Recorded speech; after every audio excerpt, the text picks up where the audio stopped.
Bom, queria pedir desculpa, eu não queria sair, mas é o meu voo que foi comprado aí para as 19h40, eu preciso chegar no aeroporto às 18h40.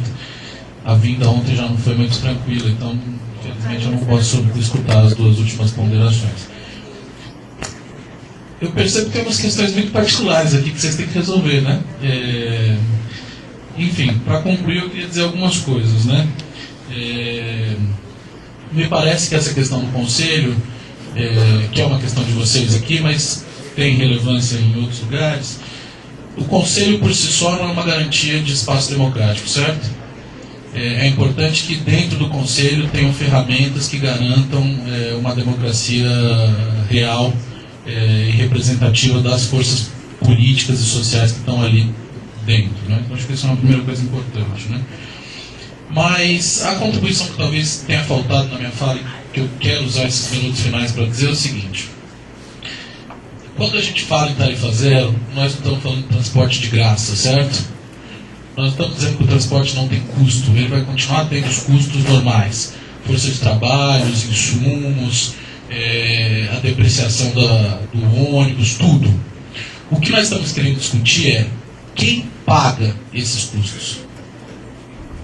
Hoje quem paga quase que integralmente esses custos é o usuário. O usuário, quando ele passa na catraca e paga, ele não devia nem pagar, ele devia ganhar uma medalha. Chegar lá e dar uma medalha para o usuário porque ele está ajudando a cidade. Ele está usando um transporte menos poluente. Ele não está botando mais um carro na rua. Mas não, o que acontece é exatamente o inverso. Ele é penalizado, ele usa um transporte ruim, ele paga e arca integralmente com o custo. O que nós estamos dizendo é, nós precisamos cobrar dos setores que verdadeiramente se beneficiam do fluxo regular de mercadoria, de força de trabalho, ou seja, o setor produtivo, o setor que comercializa, aqueles setores que são fáceis de identificar. É só ter uma greve, ou é só ter paralisação do movimento passe livre, que eles são os primeiros aí para o jornal dizer tem que dar porrada nesses caras, que absurdo, meu direito de ir e vir e tal. São esses setores. Esses setores são setores que verdadeiramente se beneficiam com o fluxo normal do transporte coletivo. E nós queremos que esses setores contribuam. Quem faz essa mediação? O governo. Certo? O Estado faz essa mediação. Construa alternativas. Faça um fundo municipal, um fundo estadual de transportes que taxe esses setores. E eu tenho certeza que uma construção política bem feita, inclusive, vai conseguir fazer essa taxação de maneira tranquila. Porque são setores, inclusive, menos reacionários e conservadores do que os setores que hoje controlam o transporte coletivo, como o Jean falou, ameaçam as pessoas de morte quando vêm os seus interesses prejudicados. Então, para concluir, eu acho que se vocês conseguirem avançar nesse debate, aí é lógico que isso vai ser feito com conflito, com discussão, com divergência e tal, mas tenham certeza de que isso é um espelho para o restante do Brasil e que nós acompanhamos de olhos bastante abertos e atentos para esse processo que vocês estão vivendo aqui, que é muito interessante, salutar e que passa a ser também uma referência para a gente. Pessoal, muito obrigado pela oportunidade. Eu percebi aqui que o mediador é rubro-negro, parabéns pela sua opção, flamenguista. Isso aí, temos alguns consensos aí. Eu sei que não tem consenso, ainda bem, né, nesse caso, porque a gente precisa tirar um sarro dos nossos adversários. Muito obrigado, parabéns pelo evento. Desculpa, vou ter que sair. Um abraço.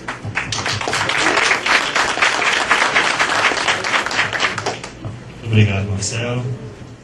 Primeiro eu queria perguntar, direcionar na verdade um ponto que eu observei que não foi colocado aqui.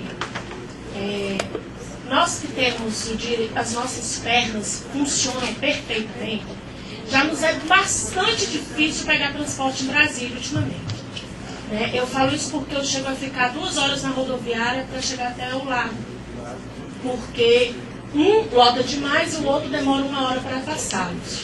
Segundo, eu já presenciei, eu fiz questão de ficar na rodoviária, um cadeirante passou, um cadeirante do Rio Grande do Sul, veio aqui só para despachar um documento, ele tinha horário marcado, o cara perdeu o voo porque não tinha um ônibus que fizesse a linha rodoviária Lago Sul, que funcionasse as rampas eletrônicas. Eu queria saber qual é a medida que vai ser tomada a partir do DEFTRANS para fiscalizar esses novos ônibus que estão vindo já com a acessibilidade para manutenção. Porque o que os motoristas nos relatam é que não há manutenção por parte dos empresários nos ônibus, ou seja, não há fiscalização do DEFTRANS em cima do empresário para que ele faça a manutenção daquele serviço. Eu subo e eu desço, ok, tá tudo bem, para mim não interfere aquela rampa, mas para um cadeirante é uma falta absurda aquele equipamento não funcionar. Em Samambaia acontece diversas vezes, eu conheço a pessoa, é meu amigo, e por quantas vezes eu peguei a cadeira de roda com outras pessoas, coloquei dentro ou desci dentro do ônibus. A acessibilidade é muito fácil de ser resolvida. A manutenção daquele equipamento resolve o problema. Só que hoje, em Brasília, não é só na rodoviária ou em Samambaia.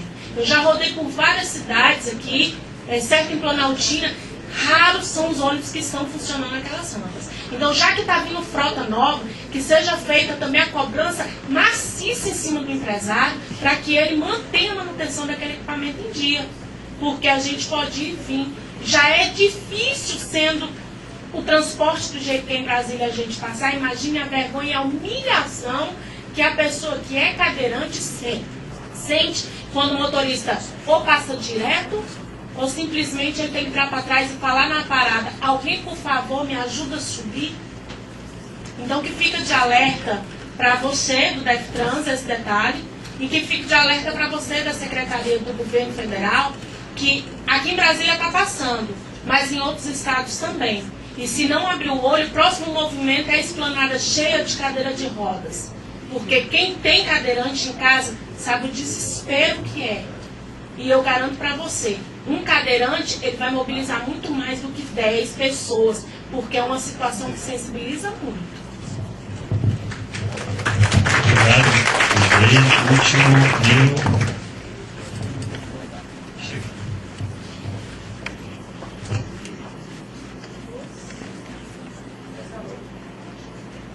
Então, eu vou primeiro falar de uma questão que está relacionada com as mobilizações de junho, porque eu acho que ela tem muito a ver com esse tema. E duas coisas me incomodaram muito nesse movimento de junho. E tem muitas pessoas que não estão falando sobre isso.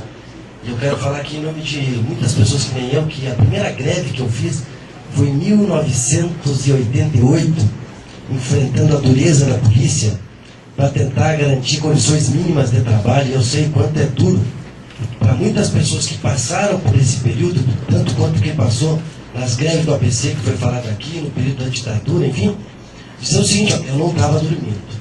Foi a primeira frase que quando eu vi, dizer, não, o povo está acordando. Não, que povo que está acordando, entendeu? Quem está acordando é porque efetivamente estava dormindo, eu não estava dormindo. E aí a Globo e a mídia brasileira soube usar muito bem isso, que parecia que tinha uma população que estava completamente, não está completamente adormecida. Acontece que o mundo está mudando, o Brasil está evoluindo, ou seja, o país hoje aprofunda de uma forma muito firme o diálogo com a sociedade, a participação social, e que estamos vivendo um novo momento, que precisa ser aprimorado, precisa ser melhorado, precisa ser criados novos canais. A segunda coisa que me incomodou muito é o seguinte: eu nunca fui mascarado. Eu nunca precisei de máscara para fazer a minha luta a vida toda. E eu respeito quem usa máscara. Enfim, cada um na sua forma de fazer luta. Agora, eu acho que essa luta que está se fazendo agora, com pautas importantíssimas para o país, ou seja, o povo que ganha alguma coisa cada vez quer mais. E esse me parece o grande aprendizado dessa mobilização de junho. O Brasil precisa cada vez de mais democracia, de mais Estado, de mais saúde, de mais educação e de mais outras tantas coisas. E por isso que eu valorizo muito essa nossa atividade aqui do Conselho, né? E quando o debate entrou para dentro do Conselho, e eu que faço parte do comitê gestor desse Conselho, e às vezes eu lembro e escuto algumas pessoas dizendo: sim, mas o Conselho não tem valor nenhum. Depende. Em 1990, eu participei do primeiro Conselho na minha vida. Eu representava o Sindicato dos Metalúrgicos no Conselho Municipal de Saúde. por conta da atuação nossa dentro desse conselho, nós colocamos o prefeito atrás das grades. Por quê? Porque ele utilizava os recursos do SUS, que era para a saúde básica, para a pensão básica, e foi fazer asfalto em outros locais da cidade.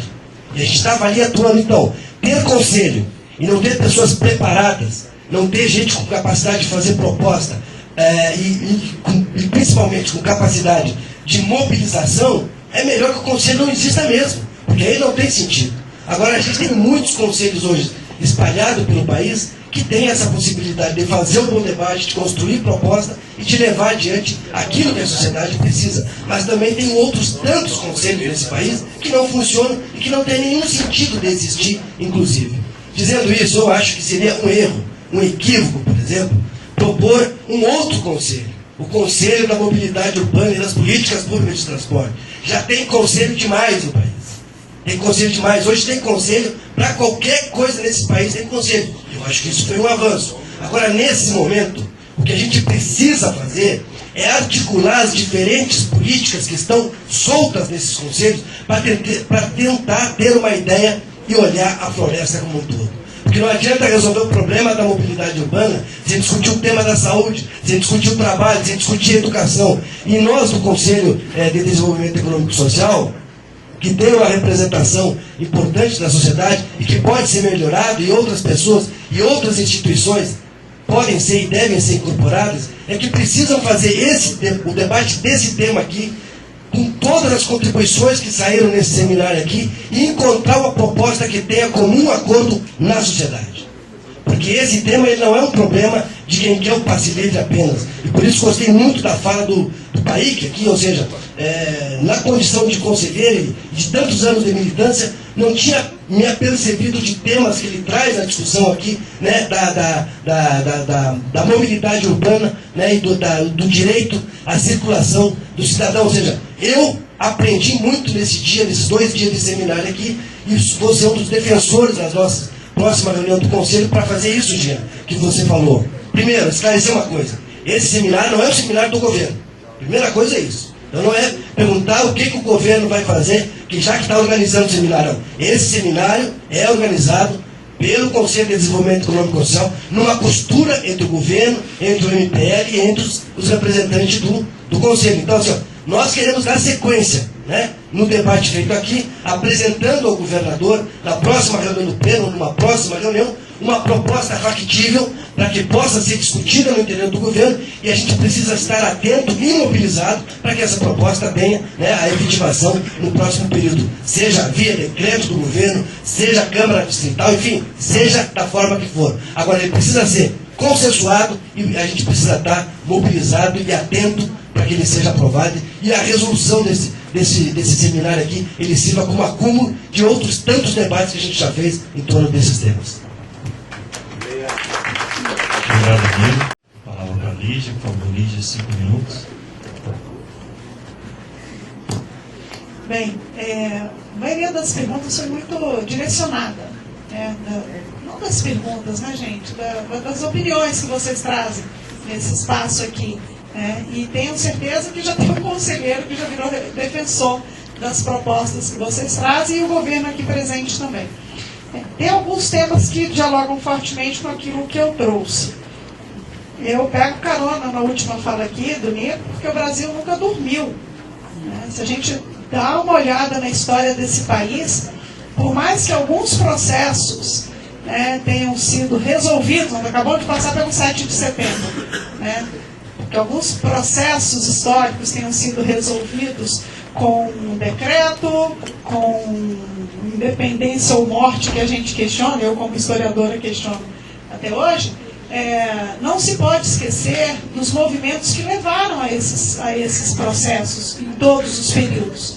Né? A própria assinatura da Lei Áurea, ela foi assinada por uma princesa, mas quanto se discutiu, quantas ações foram feitas no Brasil, né, durante aqueles períodos, movimentos de fim, né, da escravidão, que é uma coisa deprimente, do processo de escravidão, e o Brasil nunca dormia, na verdade. Você pega, desde que os portugueses chegaram aqui, o Brasil já não estava dormindo, a gente já tinha um povo que morava aqui. Né? E concordo com o que se disse aqui. E eu acho que a gente precisa juntar as nossas energias, a energia do saber, né, que você tem, de toda a sua história, com a energia dos saberes de vocês que estão iniciando os processos participativos e democráticos de vocês nesse momento. Muitos brasileiros acordaram mesmo. Muitos brasileiros acordaram, mas o Brasil nunca dormiu. Agora, eu não posso concordar quando o Hugo fala que o Conselho é um arremedo de democracia, porque não é. É um espaço de participação. Ele em si não representa a democracia, mas é um espaço democrático de participação. É perfeito? Não é. Não é perfeito. Nenhum mecanismo, nenhuma instância de participação que a gente tem hoje no âmbito do Brasil é perfeita. Mas eu chamaria atenção para aqueles governos e para aquela... Quando o Estado chama para poder construir coletivamente. Eu daria mais importância para isso. Sabe? Vamos lá. O que você tem de novo para apresentar? Se o governo fala em aprofundar o que já existe e não propõe nada de novo, nos ajude com as suas novas ideias a apresentar novas propostas. Vamos construir juntos. Nós não sabemos tudo, nem queremos saber. Tá? Vou repetir, nós não sabemos tudo e nem queremos saber. Então, quando o Paik fala que a gente precisa de conselhos deliberativos, precisamos sim, Paik, eu sou defensora disso. Eu acho que os espaços de participação, eles têm que deliberar. Eles têm que ser efetivos. No processo que a gente fez de consulta pública, na parte que fala, ainda está aberto, vocês podem consultar, só não podem participar mais, com contribuições. Mas fala-se, a sociedade propõe para o governo que os conselhos sejam paritários, que sejam deliberativos e que tenham uma presidência, se não rotativa, que ela seja uma presidência que você possa fazer compartilhada. Por que o presidente de determinados conselhos tem que ser do representante do governo? Não tem necessariamente que ser. Você pode fazer, ou compartilha a presidência, ou do governo da sociedade, ou você faz. Esse ano, ou esse semestre é um presidente da sociedade, no próximo semestre é um presidente que seja representante do governo. Porque, gente, a sociedade sozinha não consegue implementar determinadas mudanças que são necessárias para o conjunto do povo brasileiro. Não consegue. O governo sozinho também não adianta impor, porque certas mudanças, quando necessárias, elas têm que ser discutidas, elas têm que ser dialogadas. E não adianta o governo achar que sabe tudo, porque não sabe. Quem sabe é a sociedade. Então tem que juntar. Nós temos que juntar governo e sociedade. Essa é a parceria que vai dar certo. É isso que a gente precisa trabalhar cada dia mais nos nossos governos, para o que você falou aí, Crisley, não é? A gente, olha, outra demanda que ela coloca, uma pessoa que está aqui estava quietinha ali, eu só participei agora nessa parte, mas trouxe uma questão que é importante para nós. E a acessibilidade, como fica? Vale, eu não sei a resposta, mas vale a gente colocar ônibus, e esses ônibus, será que eles estão funcionando efetivamente? Quem vai nos dizer isso? Aí é a sociedade que vai dizer. Porque muitas vezes as pessoas estão muito bem intencionadas com suas propostas, mas a gente precisa saber ouvir, de forma efetiva. De forma efetiva. Que esse espaço de construção coletiva, eles sejam mais abertos e que eles sejam efetivamente espaços que nós temos conjuntamente no nosso processo de democracia. Porque a nossa democracia é nova, ela é nova aqui no Brasil. Então nada está dado, nada é definitivo. Tudo a gente pode fazer, desde que a gente possa fazer juntos. Obrigada. Obrigado, Lígia. Essa palavra agora para a Juliana.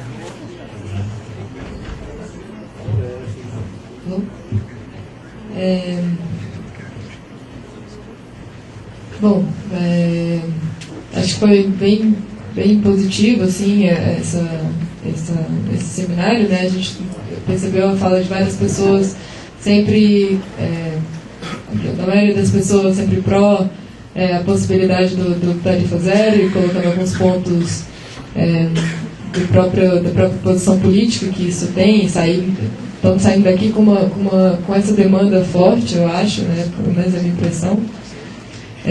Eu acho assim, só comentando algumas falas que aconteceram, eu acho que A melhoria do transporte, que é algo que está sendo proposto por essa licitação de agora, é algo evidente, assim, a gente também fez análise da licitação, percebemos vários pontos positivos dessa proposta, alguns pontos problemáticos também, que a gente, né, ainda quer discutir, quer apresentar. Mas essa melhoria, ela não supre a pauta do tarifa zero, né? A tarifa zero é uma posição política de gratuidade e acesso ao transporte. Não só a melhoria dele, que é outra coisa que a gente precisa e batalha, porque realmente é um problema sério do transporte em Brasília. Acho que, e aí assim, né, falando sobre isso, a gente vai implementar, vai trocar a frota, até o fim do ano vai dar tudo, a licitação está para ser terminada, implementada. E ainda assim, acho que até o fim do ano a gente precisa ter uma proposta concreta de tarifa zero, né? Construir nessas reuniões, como o amigo Pai propôs, né? Trazer nessas reuniões uma proposta de construção coletiva dessa possibilidade de tarifa zero. De que maneiras, discutindo tarifação, discutindo a implementação em si desse passe livre. Eu acho que a gente não precisa esperar uma coisa acontecer para outra acontecer, né? Não é aquela coisa, uma coisa de cada vez. Não, acho que são duas coisas que precisam ser trabalhadas e que precisam ser discutidas e postas, né, práticas no governo. Assim, acho que, só comentando o comentário da Crisley, que é super importante, se a gente percebeu tanto que isso é claro para quem usa ônibus, é muito claro. E é um problema que acontece por quê? Porque existe ainda essa dificuldade de resposta dos administradores, dos empresários dos ônibus, que precisam trabalhar junto com essa manutenção que deve ser dada, associar isso ao seu lucro. Então, muitas vezes, essa parte da manutenção e da assistência àquele que utiliza o ônibus, pensando naquele que utiliza os ônibus, é em detrimento do seu lucro, né? Enfim, enquanto isso não for um paradigma combatido e questionado, a gente vai continuar tendo problemas como esse. Vai continuar tendo. Pode ser que a frota seja implementada, seja ótima e tal, e a manutenção precisa ser verificada. Acho que era isso. Obrigada.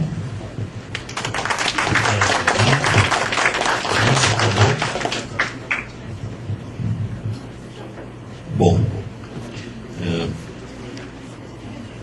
algumas críticas com relação ao comitê, aos comitês. É o seguinte, os comitês, e eu disse agora há pouco que ele meio que se vai dividir, a história dos comitês serão divididos em duas partes, antes e depois dessa gestão ou das mudanças que nós estamos fazendo no transporte. Costumo dizer o seguinte, as reuniões que tem até agora é para constatar o óbvio. Você vai lá, aí está lá o representante da comunidade diz, meu ônibus não passou, o motorista não parou, o ônibus quebrou no meio do caminho. É como se fosse um samba de uma nota só, ou de duas notas, né? Porque o governo, a resposta é a mesma. Calma que estamos citando, calma que está resolvendo, calma, espera mais um pouquinho, calma que a licitação está andando. Então, ficamos nesse blá blá blá, aí pelo menos nesses 2 anos, com a perspectiva de que ia melhorar, e de fato está melhorando. A partir de agora é uma outra situação. Podemos fazer os ajustes necessários, porque agora nós já temos as ferramentas, né? Que é mais do que ônibus novo, nós temos contrato, regras claras e a perspectiva de não deixar que isso caia que o transporte volte para o buraco novamente. Alguém falou aqui, Paik, acho que há uma desinformação, viu, Paik? O Campanella nunca foi presidente de conselho, aliás, ele nunca fez parte do conselho do transporte, e nem um comitê de transporte. O Campanella era diretor-geral do nosso órgão,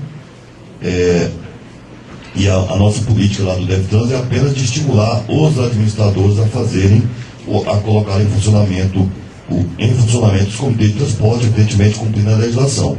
E a legislação é bem clara. O representante da associação comercial, um dos estudantes, um das empresas de transporte, um dos deficientes, Conselho Comunitário da Federação, Associação Comunitária, empregado do comércio local, produtores rurais, idosos, administração regional, servidores públicos, Federação das Indústrias e sindicatos.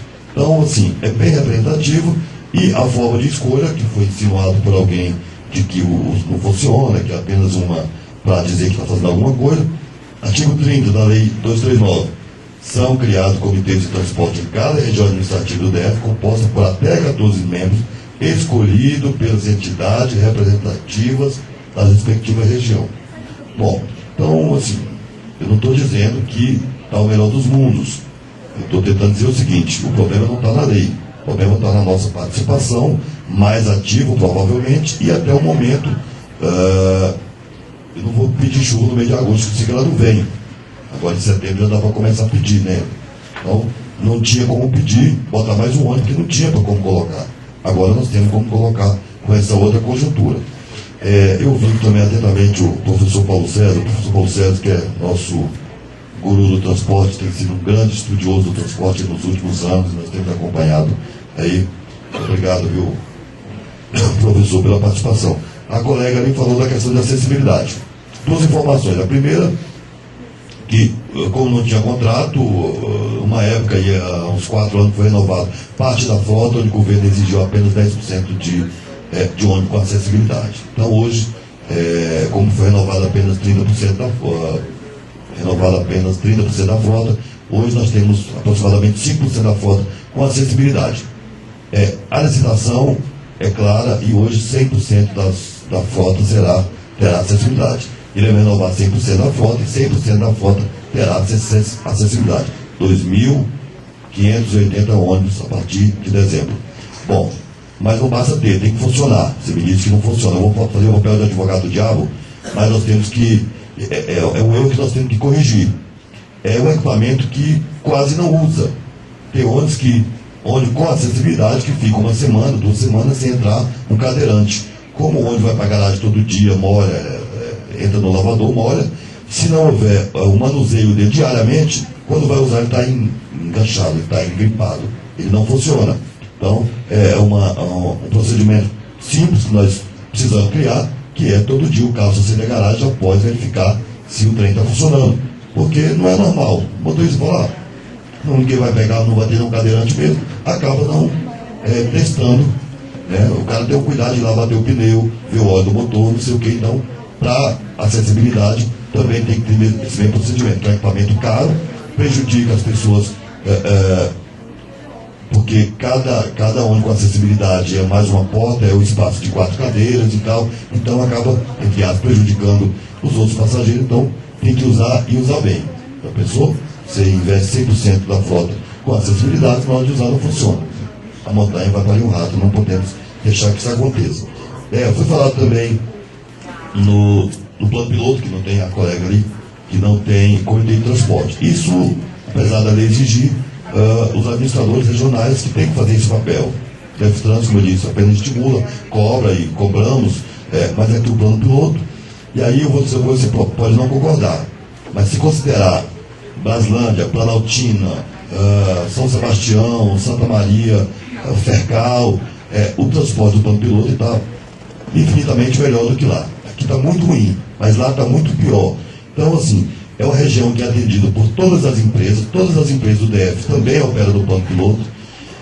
Então, realmente está desconfigurado. O Zebrinha, que foi criado para um fim, ele mudou, virou um piratão no plano piloto, passando a concorrer com as outras empresas que nós da 3, praticamente não faz mais as entrequadras. Quem não lembra do Grande Circular, é igual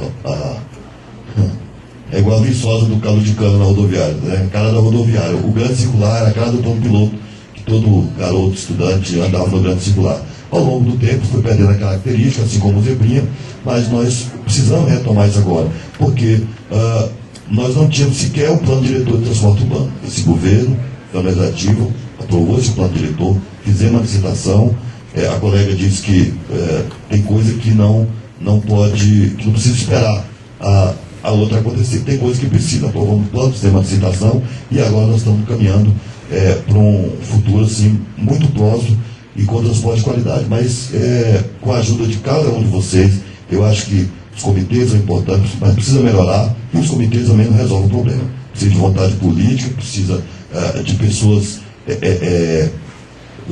da participação dos comitês, pessoas com vontade realmente de resolver, com qualidade, e outros instrumentos de participação popular que ajude a cobrar do governo, que ajude de fato a melhorar o transporte. Então eu queria agradecer, dizer que o deputado se coloca à disposição nessa batalha.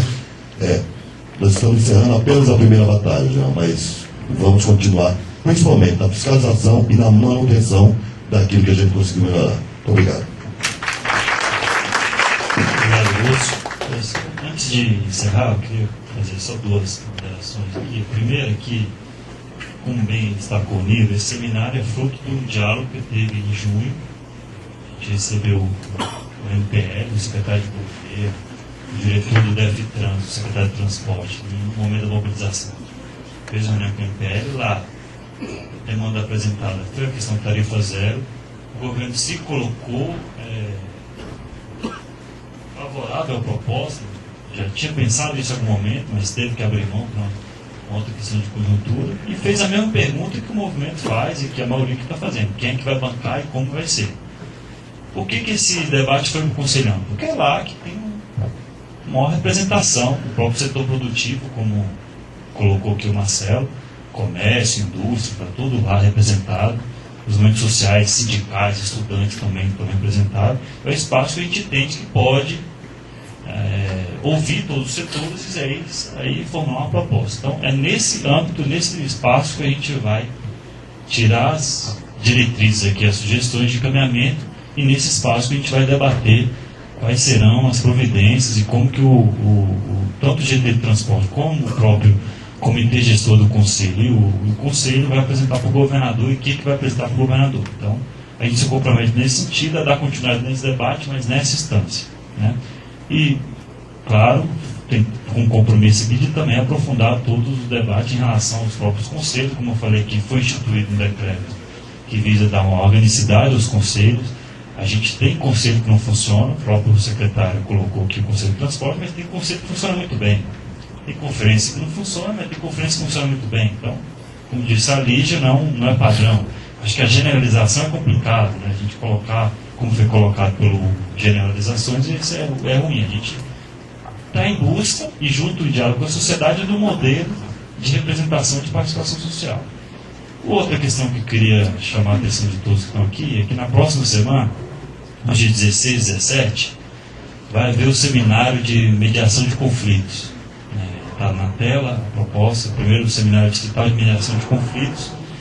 Esse seminário ele tem um pouco a origem, vou explicar um pouco o contexto aqui, da própria dinâmica que já é feita hoje nas áreas de reforma agrária, nos embates rurais, nas ocupações. Então a gente tem já no meio rural uma dinâmica própria. Então o governo indicou um delegado agrário para representar o governo, um policial militar e um defensor público, que todas as desocupações senta com o movimento social e junto com o Conselho Agrário Nacional e entra num acordo, né, de como mediar o conflito e sair ou negociar com a ocupação.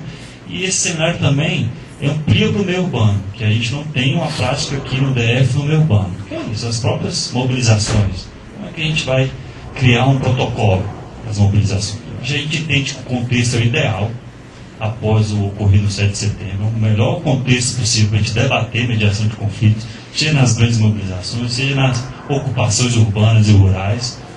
A gente está convocando todos os comandantes de batalhão, o Conselho de Segurança Pública, Comunitário, o Conselho de Saúde e Educação, para debater isso, as administrações regionais, para a gente, junto com as lideranças comunitárias, pensar formas de mediação e conflito, tirar protocolos tanto para a área rural quanto para a área urbana, seja ocupação de prédio público, ocupação de áreas privadas, seja as mobilizações. E essa é a intenção do seminário, que vai ser 16 e 17 lá no IBRAS, ali nas Norte. E aí está aí no site, né, tá aí as inscrições para serem feitas, tá, o convite está aberto a todos os movimentos, e a gente espera que com isso, no seminário da semana que vem, a gente também dê continuidade e resposta àquilo que a gente mencionou aqui dos movimentos da rua. Então, essa é a demanda também de a gente criar, instituir o Estado e o governo práticas de uma nova cultura de paz, uma nova cultura de mediação, de conflitos, para que a gente possa superar os problemas que a gente tem visto aí na relação entre movimento social, sociedade civil, governo e Estado. Né? Então, é um pouco isso, fica o convite a todos. Queria agradecer à mesa, Lígia, Lúcio e Juliana, agradecer a todos pela presença, pela participação, e muito obrigado, né? E contamos com vocês aí para continuar o diálogo no Conselhão sobre essa temática. Vamos produzir um documento de síntese e vamos dar resposta a todos os que aqui participaram desse documento, enviar a todos e dar continuidade ao debate no Conselho de Desenvolvimento Econômico e Social. Eu agradeço, muito obrigado.